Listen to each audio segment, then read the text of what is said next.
Bismillahirrahmanirrahim. I am Muhammad Safraz Ahmed, your physics teacher. It's Monday, 24th of August 2020.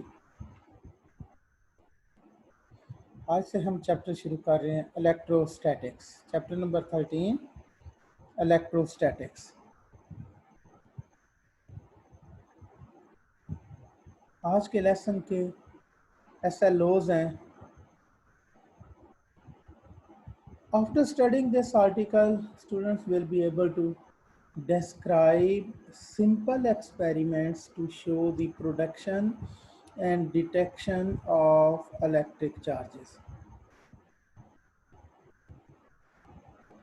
फिर describe experiments to show electrostatic charging. Third one is we will be able to show that there are positive and negative charges.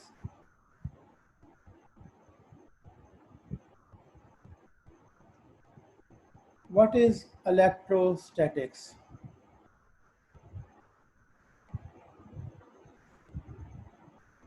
Statics का word जो है वो है, उसका मतलब होता है at rest. Electrostatics, electrons at rest. It means charge at rest. The study of charges at rest.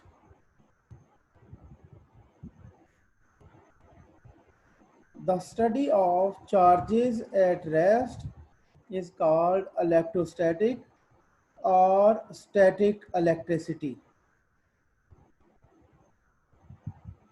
यह है इसकी डेफिनेशन।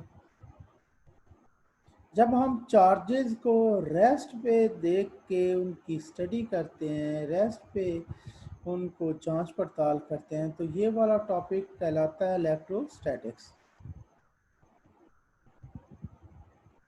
हम इस चैप्टर में मज़ीद आगे चलते हुए बहुत सारी चीज़ें देखेंगे। स्टैटिक चार्जेस, फिर electric force, electric field, electric potential और इसके यूजेस और safety measures of static electricity. ये सारा कुछ हम इस चैप्टर में देखेंगे।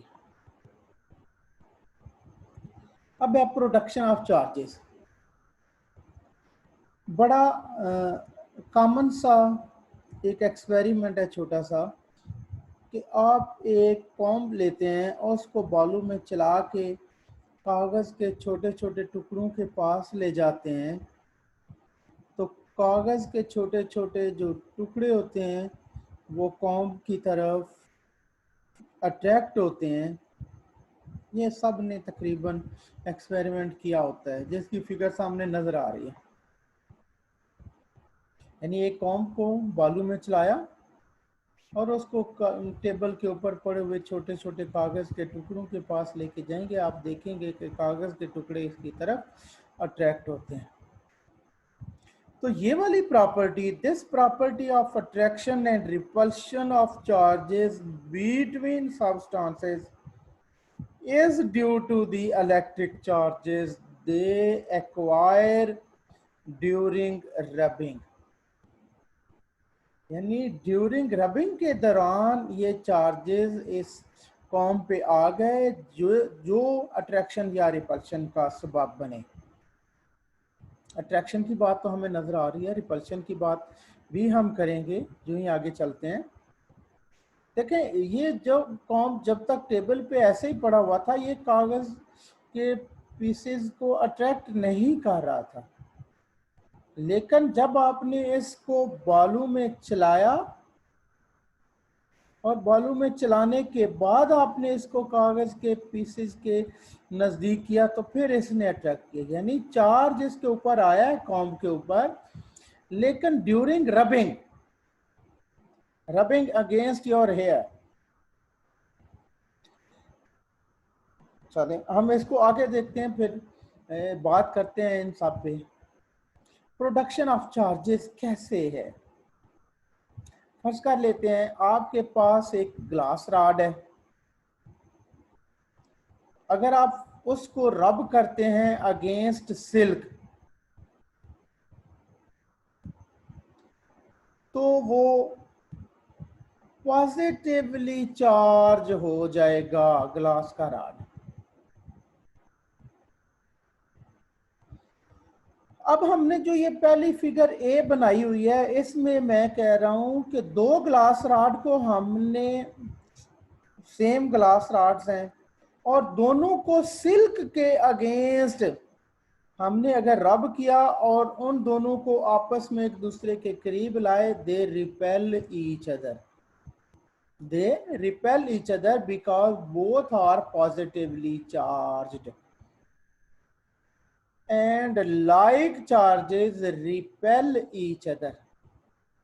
दूसरे में है कि हम प्लास्टिक के रॉड लेते हैं एंड रब विद फर, ये दोनों जो हैं प्लास्टिक के rods, they get negatively charged, even these plastic rods repel each other।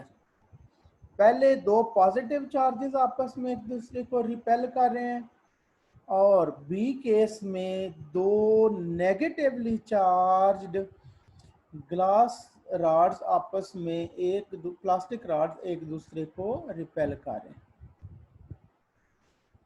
अब तीसरा केस जो है वो ये था, जिसमें हमने देखा कि एक ग्लास रॉड को हम रब करते हैं उसके सिल्क के अगेंस्ट, और दूसरा प्लास्टिक का रॉड है जिसको हम फर के अगेंस्ट रब करते हैं। तो ग्लास रॉड जो है वो पॉजिटिवली चार्ज हो जाता है, और जबकि प्लास्टिक का रॉड जो है वो नेगेटिवली चार्ज हो जाता है, और वो दोनों आपस में एक दूसरे को अट्रैक्ट करते हैं। रिपल्शन के केस में ये देखें, ये एरो ऊपर की तरफ है कि ये इसको आगे की तरफ लेके जाता है, और ये दूसरा एरो भी उसको दूर भगाने की कोशिश करता है। जबकि तीसरे में जहां पे अट्रैक्शन आ गई है, एरो का रुख हमने नीचे की तरफ कर दिया है।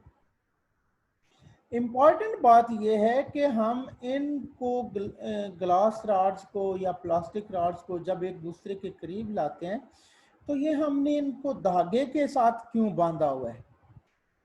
ये तीनों केसेस में देख लें, सिल्क थ्रेड है जिसके साथ बांधा हुआ है, और वो किसी फर्म जगह पे बंधे हुए हैं धागा, ये किसी सख्त जगह पे या कील के साथ या किसी जगह। तो ये क्यों है, ऐसा क्यों है? असल में ये फोर्स जो है वो बहुत थोड़ी होगी, फोर्स ऑफ अट्रैक्शन या फोर्स ऑफ रिपल्शन बहुत थोड़ी होगी। जब आप हाथों से एक दूसरे के करीब लाएंगे तो आपके हाथों में चूंकि जान ज्यादा है, ताकत ज्यादा है, तो आपको ये वाली छोटी सी फोर्स महसूस नहीं होगी। तो आप इनको क्या करते हैं, एक सहज जगह के साथ धागा बांधते हैं और धागे के साथ फिर ये लटका देते हैं।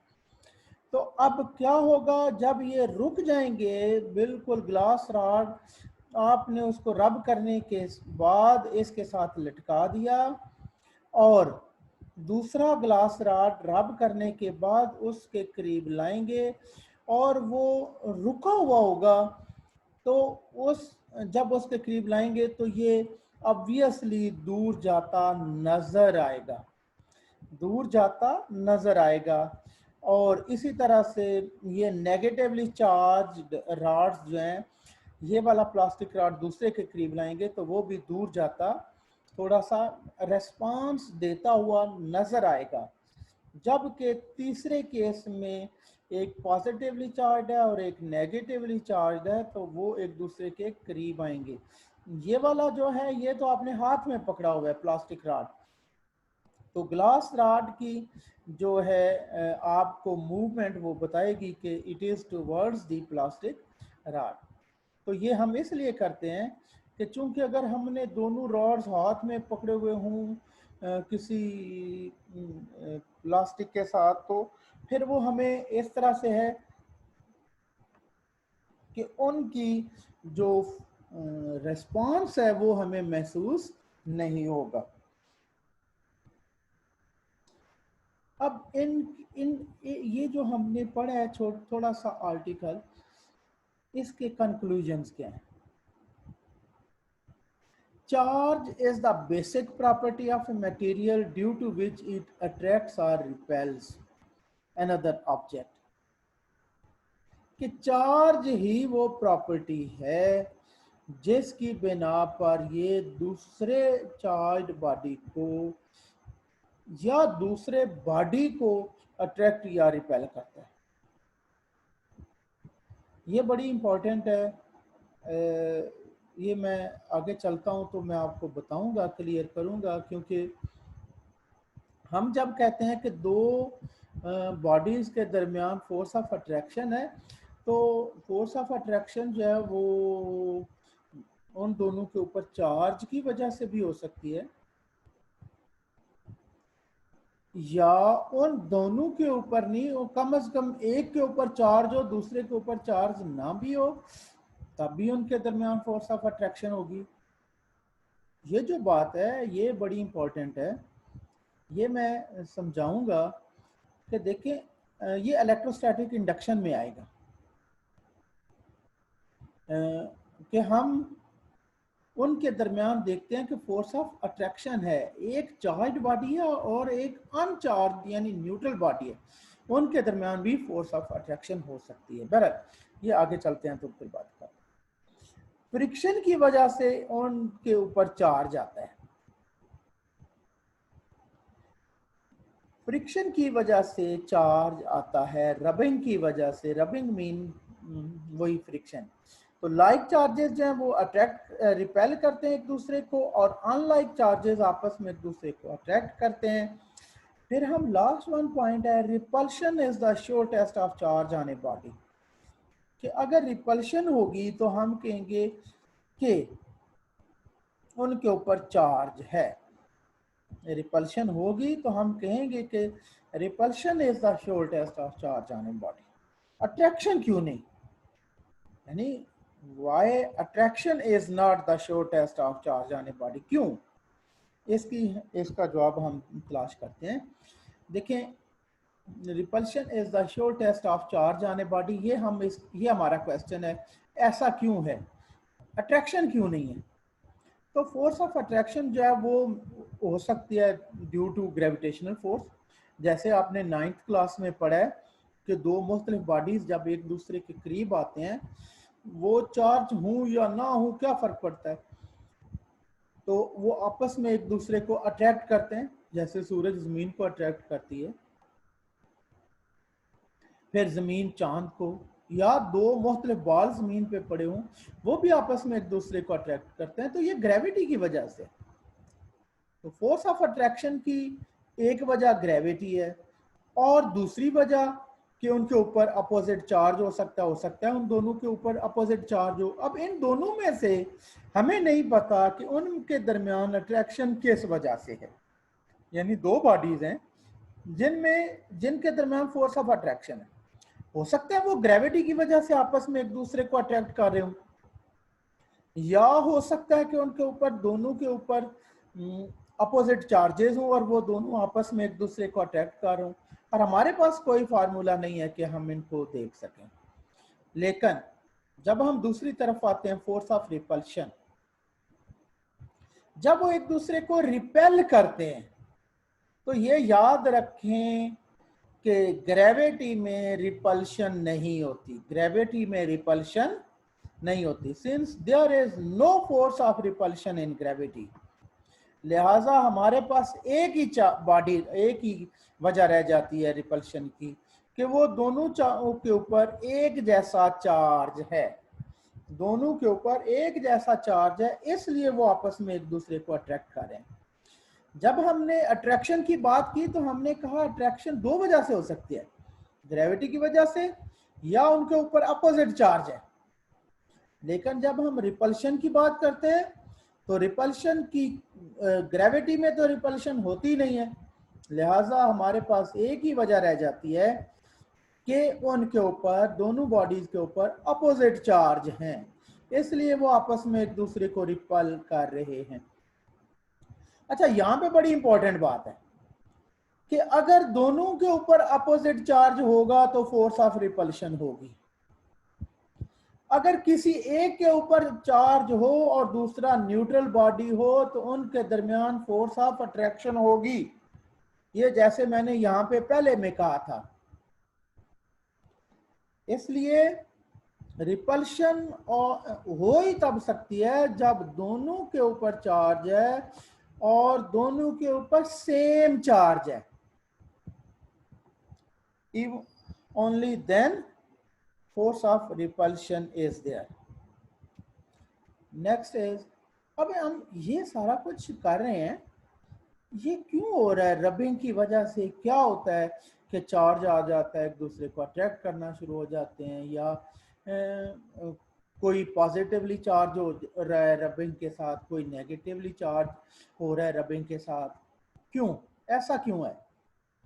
तो हमने जैसा कि पहले कहा, we can produce electric charge by rubbing a neutral body with another neutral body.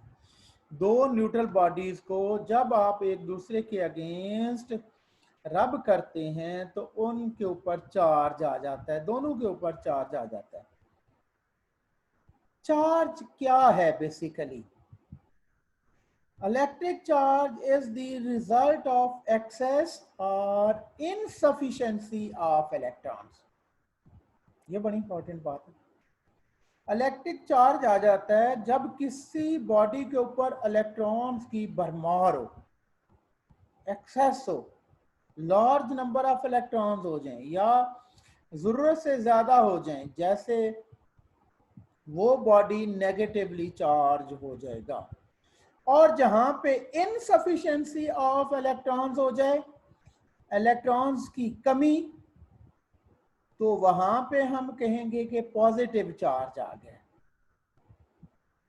जहां पे इलेक्ट्रॉन्स वाफर मिकदार में आ जाएं, जिस बॉडी के ऊपर इलेक्ट्रॉन्स वाफर मिकदार में हों, यानी जितने एटम्स के साथ इलेक्ट्रॉन्स होने चाहिए थे उससे ज्यादा हो जाएं, तो वो बॉडी नेगेटिवली चार्ज हो जाता है।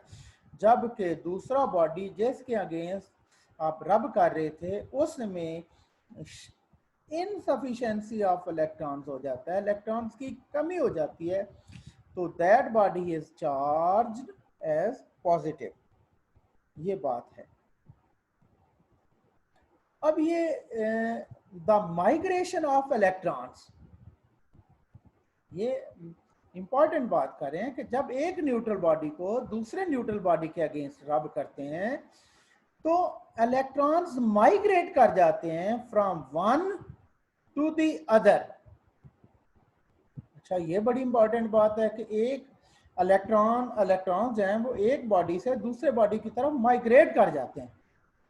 भाई किस से किस की तरफ माइग्रेट करना है, ये इंपॉर्टेंट बात है।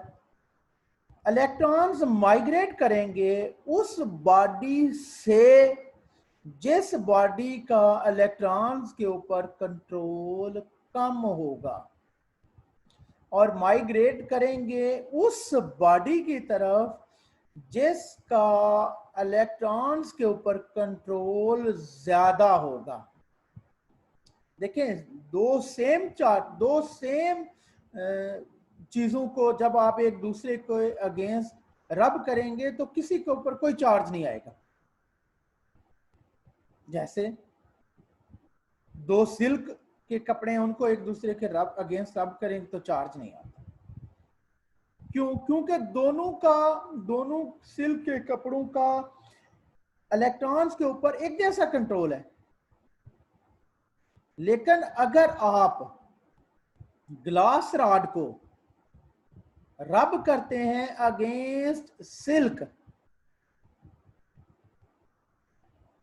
तो इलेक्ट्रॉन्स माइग्रेट करते हैं from silk to glass rod, क्योंकि ग्लास रॉड का अपने इलेक्ट्रॉन्स के ऊपर कंट्रोल ज्यादा है, जबकि सिल्क का अपने इलेक्ट्रॉन्स के ऊपर कंट्रोल नहीं है।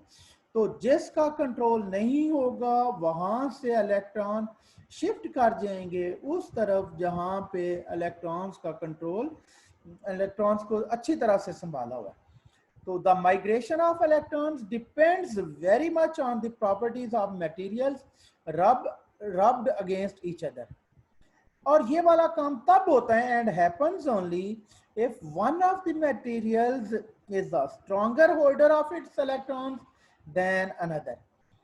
ये पॉसिबल तब होता है जब जिन दो चीजों को आप एक दूसरे के अगेंस्ट रब कर रहे हैं उनमें से एक का कंट्रोल कम है और एक का कंट्रोल ज्यादा है। जिसका अपने इलेक्ट्रॉन्स के ऊपर कंट्रोल कम होगा इलेक्ट्रॉन वहां से शिफ्ट कर जाएंगे दूसरी तरफ।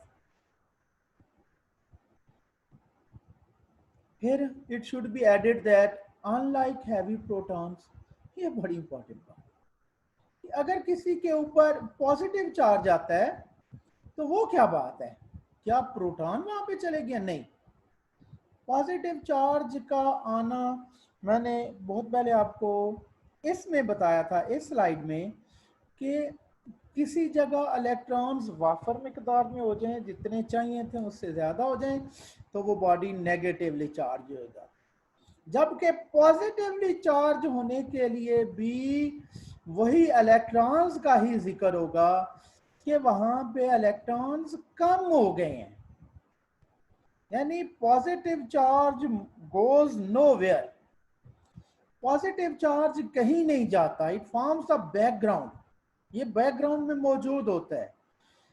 ये सिर्फ इलेक्ट्रॉन्स हैं जो लाइट पार्टिकल्स हैं in comparison with the heavy particles like protons.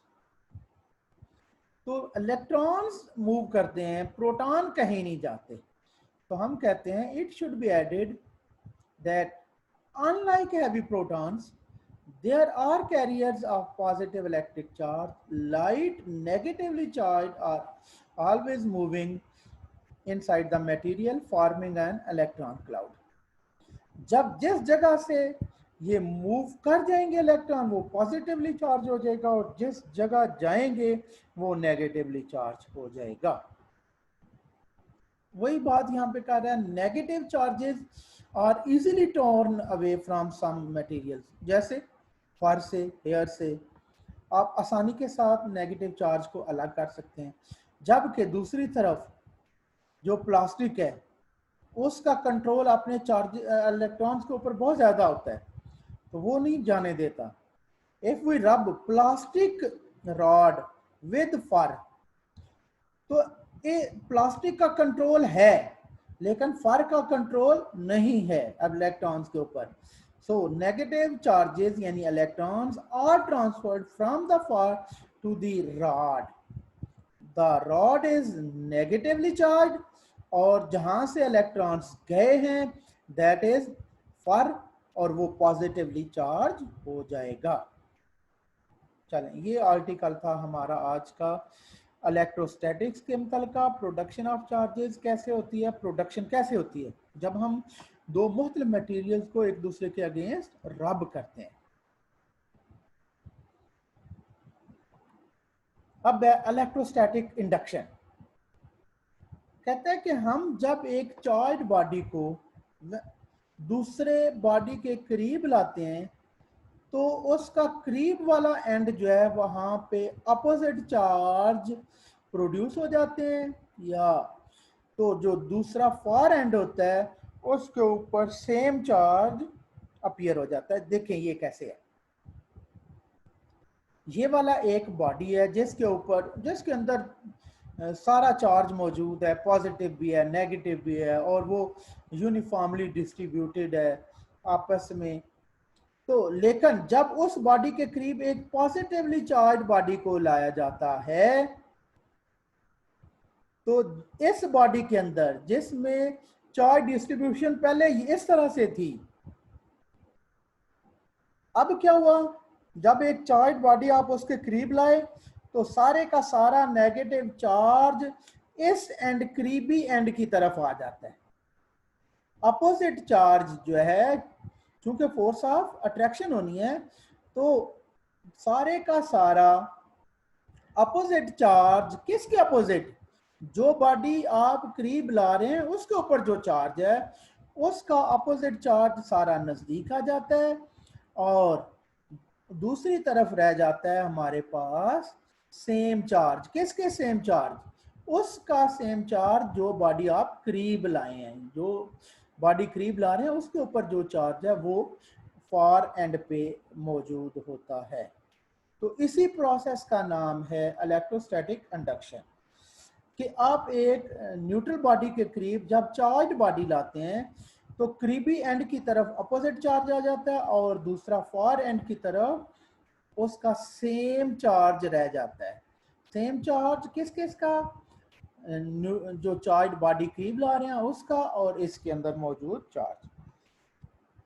अब how can we charge a body permanently by electrostatic induction? ये क्वेश्चन आ जाता है, अक्सर आ जाता है कि एक बॉडी को आप परमानेंटली कैसे चार्ज कर सकते हैं। कि एक बॉडी को आप परमानेंटली कैसे चार्ज कर सकते हैं? तो बड़ी आसान सी बात है कि ये हमारे पास दो मेटालिक स्फीयर्स हैं ए और बी। इनको आपने स्टैंड्स के ऊपर रखा हुआ है इंसुलेटेड, जैसे ये प्लास्टिक वगैरह के हैं। तो ये इनके ऊपर कोई चार्ज इस वक्त नहीं है, ये आपस में जुड़े भी हुए हैं। जब एक charged body, negatively charged body ले आते हैं आप इसके करीब, तो इलेक्ट्रॉन्स जो हैं वो क्या करते हैं, शिफ्ट कर जाते हैं बी पे। ये चूंकि जुड़े हुए थे दोनों, ए और बी दोनों जुड़े हुए थे, तो इलेक्ट्रॉन सारे के सारे एक ए में से सारे के सारे तो हमें नहीं कहना चाहिए, लेकिन ये मोस्ट ऑफ द इलेक्ट्रॉन्स चले जाते हैं बी की तरफ और बी के ऊपर हम कह देते हैं कि नेगेटिव चार्ज बन गया यहाँ पे, और जो बॉडी करीब ला रहे हैं उसका अपोजिट चार्ज यहाँ पे मौजूद है।